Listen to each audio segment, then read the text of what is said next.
Dear students, welcome to Gnan Manjari Vidyapeeth Mahua. I am Shivang Goswami. Once again welcomes all of you to our digital classroom online video lecture of standard 9 and our subject is science. તો ધોરણ 9 વિજ્ઞાન વિષયમાં આપણે અત્યારે ભણી રહ્યા છીએ પ્રકરણ નંબર 8 જે છે ગતિ.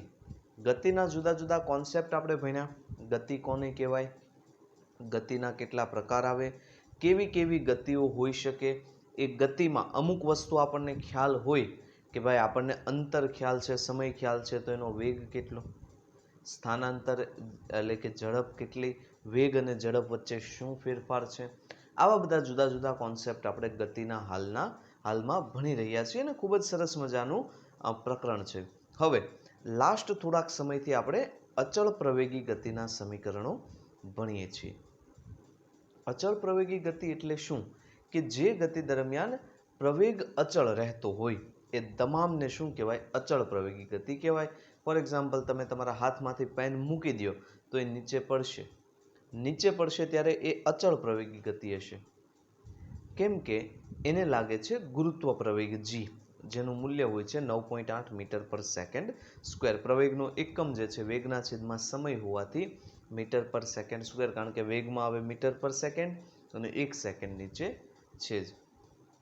ચાલો તો હવે આજે આપણે ભણવાના છીએ એનું ત્રીજું સમીકરણ. આપણે આલેખની મદદ વડે બે સમીકરણો આપણે તારવ્યા હતા. પહેલા તો એ જોઈ લઈએ અચળ પ્રવેગી ગતિના સમીકરણો. પહેલા એક રિવિઝનમાં લખી લઈએ.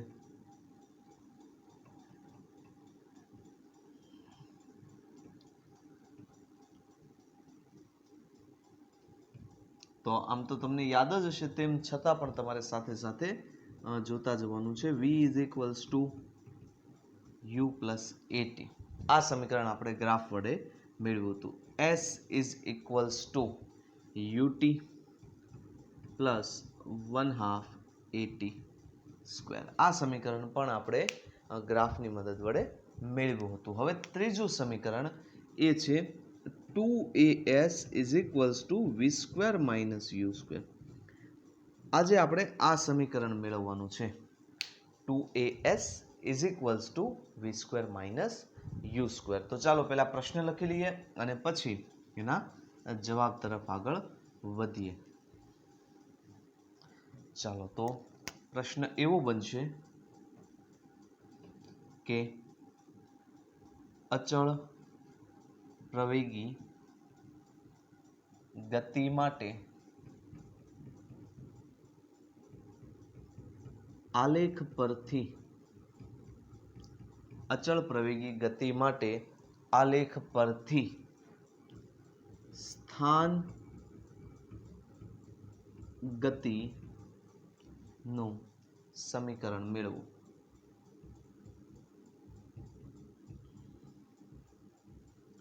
અથવા આ પ્રશ્ન તમને એમ પણ પૂછાઈ શકે કે અચળ પ્રવેગી ગતિ માટે આલેખ પરથી 2as is equals to v square minus u square મેળવવું.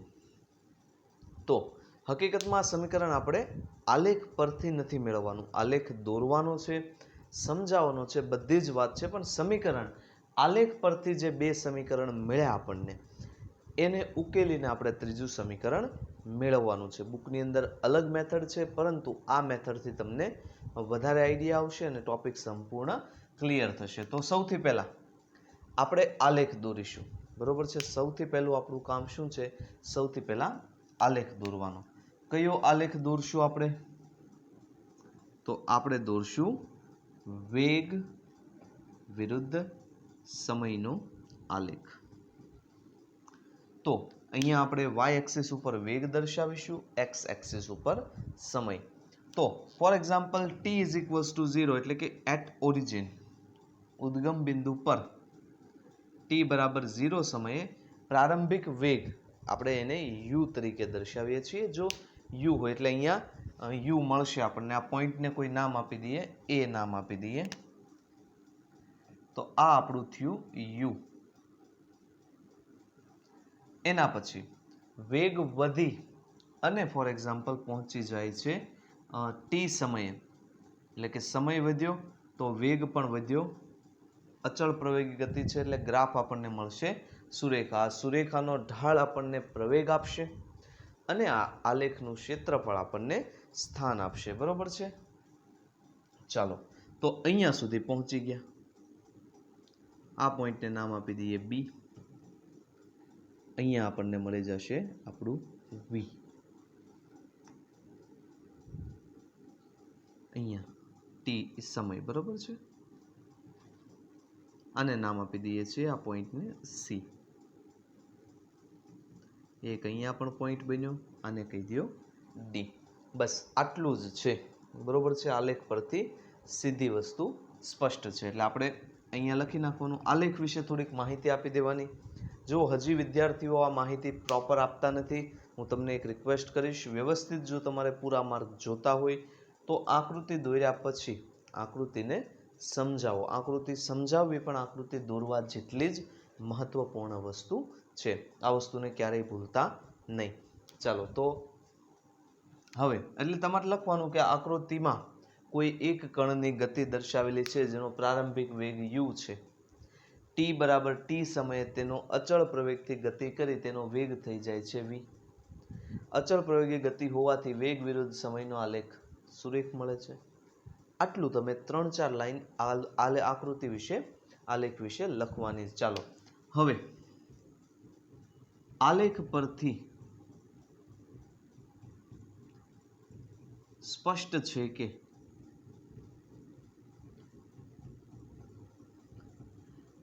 કણ દ્વારા, આવું તમારે લખવાનું કે કણ દ્વારા ટી સમયમાં કપાયેલ અંતર એ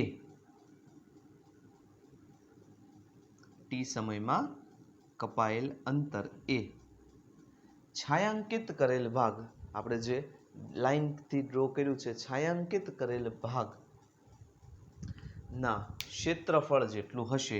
એટલે કે સ્પષ્ટ છે કે સ્થાન અથવા તો સ્થાનાંતર, કાપેલ કુલ અંતર લખીએ. ચાલો, સ્થાનાંતર રહેવા દઈએ, એ એક જ વસ્તુ થઈ. આમ તો સ્થાનાંતર જ લખીએ કારણ કે સ્થાનમાં ફેરફાર. સ્થાનાંતર s ઇઝ ઇક્વલ્સ ટુ સમલંબ કયું બને છે? ઓ એ બી સી. સમલંબ ઓ એ બી સી નું ક્ષેત્રફળ. સિમ્પલ વસ્તુ છે. હવે જો તમારે આ ક્ષેત્રફળ મેળવવું હોય તો બુકમાં આપેલું છે એવી રીતે પણ મેળવી શકો. અધરવાઇઝ આપણે આલેખ પરથી 2 સમીકરણ મેળવ્યા એટલે આજા છીકે તમને એમ થયું હશે કે આ શું? આજા છીકે એટલે આપણે જાણીએ છીએ કે, આપણે જાણીએ છીએ કે આજા છીકે. શું જાણીએ છીએ આપણે? આલેખ પરથી આપણે 2 વસ્તુ મેળવી. પહેલું સમીકરણ આપણું v is equals to u plus at,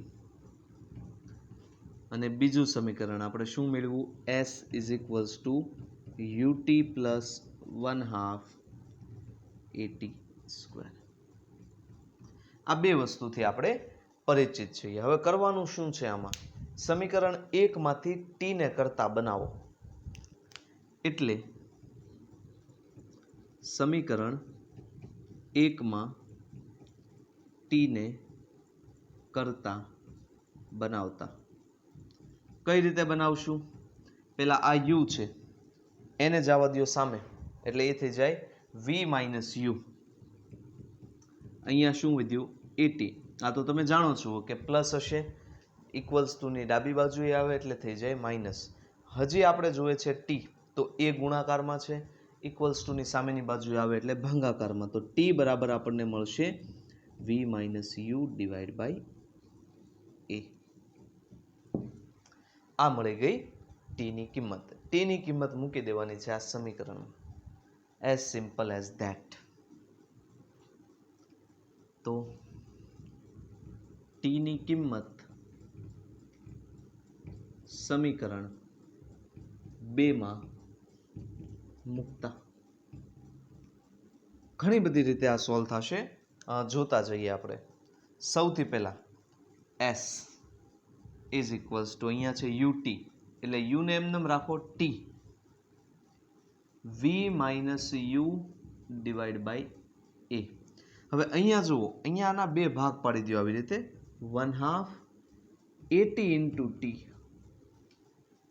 આ જુઓ, આ એટી મળ્યું તો આપણને વી માઇનસ યુ, અને ટી આ મળ્યું, એને ત્યાં મૂકી દઈએ, એટલે u into v minus u divide by a plus 1/2 at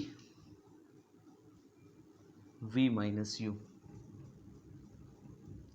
into t v minus u divide by એ.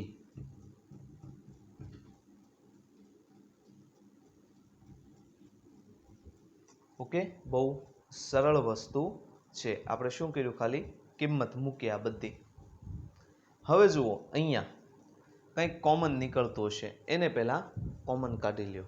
તો જુઓ શું કોમન નીકળે છે, બંનેમાં સરખું શું છે કોમન, એટલે તો એક તો આ વી માઇનસ યુ કોમન નીકળી જાય, બીજું એ કોમન નીકળી જાય, અથવા 2a કોમન કાઢવું હોય તો પણ નીકળી જાય.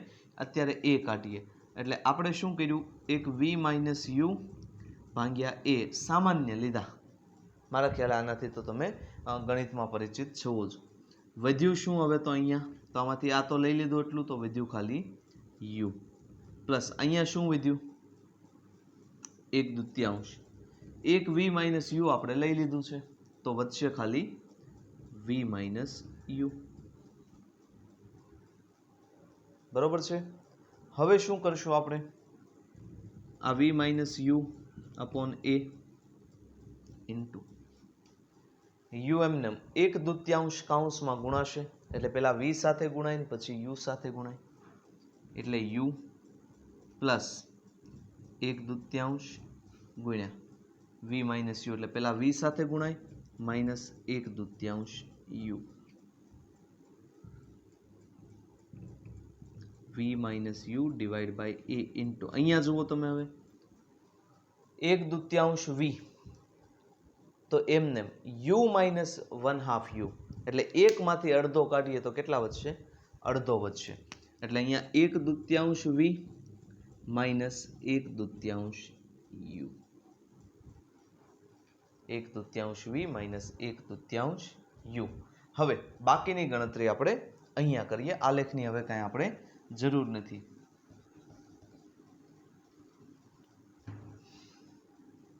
ચાલો, અહીંયા આપણી પાસે મળ્યું આવું. હવે શું કોમન નીકળે છે એમાંથી જોઈ લો, 1/2 કોમન નીકળશે, એટલે વી માઇનસ યુ ડિવાઈડ બાય એ તો હતું જ, 1/2 કોમન નીકળી ગયું, તો વધશે શું, બંનેમાંથી 1/2 સામાન્ય લઈ લીધા, તો વધશે v minus u. V minus u બંનેનો શું છે, એક રીતે જોઈએ તો ગુણાકાર છે, વી માઇનસ યુ અને વી માઇનસ યુ. તો આપણે શું કરશું, ઓકે, અહીંયા આપણને પ્લસ મળશે, યુ માઇનસ છે ને, એકમાંથી અડધો જાય તો પ્લસ મળશે, એટલે આ પણ થશે પ્લસ. તો v minus u into v plus u, આ તમને સમીકરણથી વાકેફ હશો, એ પ્લસ બી ગુણ્યા a minus b, a square minus b square. તો સેમ એ જ વસ્તુ અહીંયા, બાકી 1/2 ગુણ્યા એ તો છે જ, વી માઇનસ યુ ગુણ્યા વી પ્લસ યુ, એટલે એ થઈ જાય વી સ્ક્વેર માઇનસ યુ સ્ક્વેર. આ એસ બરાબર મળ્યું 2a, છેદમાં છે સામે આવે એટલે અંશમાં, 2as બરાબર શું મળ્યું,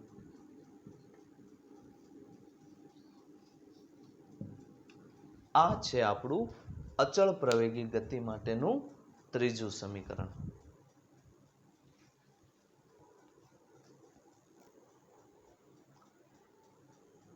તો ગતિ માટેના કોન્સેપ્ટમાં અચળ પ્રવેગી ગતિના 3 સમીકરણો ખાસ યાદ રાખવાના છે. 3 સમીકરણ આપણે આલેખની મદદ વડે સોલ્વ પણ કર્યા, આપણે જાણ્યું કે ત્રણેય સમીકરણો શું દર્શાવે છે. બુકની અંદર ડાયરેક્ટલી જે છે એ લોકોએ અહીંયા વેલ્યુ મૂકેલી છે, આ ક્ષેત્રફળ, પણ એ કોમ્પ્લેક્સ થઈ જાય છે કારણ કે એમાં આલેખના 2 ભાગ પાડવા પડે છે, OA plus BC into OC divide by 2 કરવા પડે છે, અને મારા ખ્યાલે એ તમારે માટે હજી નવું પડશે. એના કરતાં ગણિત છે સામાન્ય, એક સમીકરણની કિંમત બીજા સમીકરણમાં મૂકવાની છે. સાદુરૂપ થોડુંક જોઈ લેજો, થોડુંક ટફ છે હું માનું છું, પણ ટફ કરવું જ પડશે, કારણ કે સરળ વસ્તુ કરીને ક્યારેય મહાન નથી બનાતું. મહાન બનવું હોય તો તમારે અઘરી વસ્તુ કરવી પડે. આ વસ્તુ યાદ રાખજો. જો એવી કોઈ વસ્તુ હોત જો બધાને આસાનીથી આવડી જાત તો કોઈ સારા માણસ અથવા તો બ્રિલિયન્ટ સ્ટુડન્ટની પરખ ન થાય. તમે જ્યારે અઘરી વસ્તુ કરશો, અઘરી વસ્તુ સોલ્વ કરશો, ત્યારે તમે મહાન બનશો, ગ્રેટ બનશો. બીજું એક ઉદાહરણ આવું છે કે તમારે ભઠ્ઠીમાં પાકવું પડે. તમે જોયું હશે કે સોનાના આભૂષણો બને તો એને ગરમ કરે, કારણ કે પછી એનો આકાર જળાય. એમ તમારે મહેનત કરવી પડશે. સોનાને ટીપી ટીપીને કેમ આકાર આપે છે? તો એવી રીતે તમારે ગરમ થવું પડશે, તમારી કસોટીઓ લેવાશે, પણ તમારે એક જ ધ્યાન રાખવાનું છે, ફૂલ કોન્સન્ટ્રેટેડ ઓન યોર ગોલ. તમારા ટાર્ગેટ ઉપર તમારે ફોકસ રહેવાનું છે, બીજે ક્યાંય આપણે વિચારવાનું નથી. તો આજના લેક્ચરમાં આપણે સોલ્વ કર્યું. એટલું બધું ડિફિકલ્ટ નથી, પણ સામાન્ય કેલ્ક્યુલેશન્સ છે. જો તમારું મેથ્સ પાવરફુલ હશે, અત્યાર સુધી જો વ્યવસ્થિત સમજ્યા હશો, તો આઈ થિંક આ પણ તમારાથી સોલ્વ થઈ જશે. ન થાય, ક્યાંય તમને તકલીફ પડે, કોઈ સ્ટેપ ન સમજાય, તો એની ટાઈમ મારો મોબાઈલ નંબર તમારી પાસે છે જ, 9427912722. મારું મેઇલ આઈડી પણ હું તમને આપું છું, shiv904862@gmail.com, કારણ કે ઘણા સ્ટુડન્ટ PDF મોકલતા હોય છે, તો એને મેઇલ દ્વારા વધારે પ્રિફર કરતા હોઈએ છીએ. તો જે તમને અનુકૂળ લાગે, તમને હંમેશા સંતોષકારક જવાબ અહીંથી આપવામાં આવશે. કઈ રીતે તમે સફળ બનો, હંમેશા એ માટે આપણી ટીમ કાર્યરત છે. તો સહયોગ આપો, બને એટલો સહયોગ ઇન ધ સેન્સ હોમવર્ક વ્યવસ્થિત કરો. આ પ્રશ્ન 3 માર્કનો છે, બરોબર છે? 3 માર્કનો આ પ્રશ્ન છે, તો એ પ્રમાણે પ્રિપેરેશન રહ્યો. એટલે હું તમને દરેક પ્રશ્નની સાથે માર્ક પણ કહેતો જાઉં છું. પરીક્ષામાં કદાચ 2 માર્કમાં પણ પૂછાઈ જાય, એવું નથી કે 3નું કીધું તો 3 જ પૂછાય. પણ કીધું એમ કે કસોટીમાંથી આપણે પાર ઉતરવાનું છે. આપણે એક ટાર્ગેટ રાખવાનો છે કે આપણા માટે આ ટેસ્ટ છે. દરેક લેક્ચર તમારા માટે ટેસ્ટ છે, એમ સમજજો. આપણી કસોટી છે. એવરી મિલી સેકન્ડ, એક નાનકડી એવી સેકન્ડ પણ મહાન બનવા માટેની તમારી પાસે તક હોય છે. તો આ વસ્તુ જે છે એને યાદ રાખજો. બને એટલી મહેનત કરો. આ વેકેશન નથી, હજી પણ કહું છું કે સ્કૂલ શરૂ હોય એ રીતે ફોલો કરો. તહેવારની સિઝન છે હવે પૂરી. હવે ઓનલી તમારું ફોકસ હોવું જોઈએ તમારી યુનિટ ટેસ્ટ પર. અહીંયા સુધી જ આપણો યુનિટ ટેસ્ટનો પણ સિલેબસ રહેશે, કારણ કે હવે આપણે ડાયરેક્ટલી આજના લેક્ચર પછી તો લેક્ચર આવશે નહીં, યુનિટ ટેસ્ટ સ્ટાર્ટ થઈ જશે.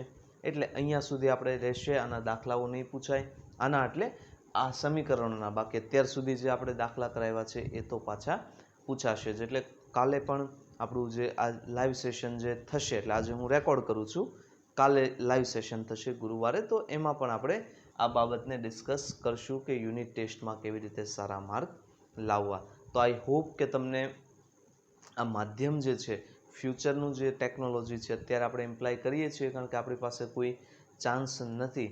તો બને એટલી મહેનત કરો, સફળ થાવ, કારણ કે તમે જે છો અમારું રિઝલ્ટ છો. તમારી જેમ માર્કશીટ આવે એમ અમારી ક્યાંય માર્કશીટ નથી આવતી, પણ તમે લોકો જે છો એ જ અમારી માર્કશીટ છો. તો આ બાબત ધ્યાન રાખજો. બને એટલી મહેનત કરો અને ઘરમાં રહો, કારણ કે COVID-19 જે છે એનો ખતરો બધા મનમાંથી ઓછો થાય છે, પણ આપણે જાણીએ છીએ ઓલ ઓવર એનો ખતરો છે. તો સેફ રહો, ઘરમાં બને ત્યાં સુધી જ રહો, બહાર નીકળવાનું જ નથી આપણે, ઇનકેસ બહુ ઇમ્પોર્ટન્ટ કામ હોય તો. ઇમ્યુનિટી બૂસ્ટ કરવા માટે આપણે જાણીએ છીએ, આપણે ભણી ગયા, ખાટા ફળો જે છે એનું સેવન રાખો, તમને ચોક્કસ એનાથી ફાયદો થશે. તો આ તો આજનો આપણો લેક્ચર. Thanks for watching. જય હિન્દ.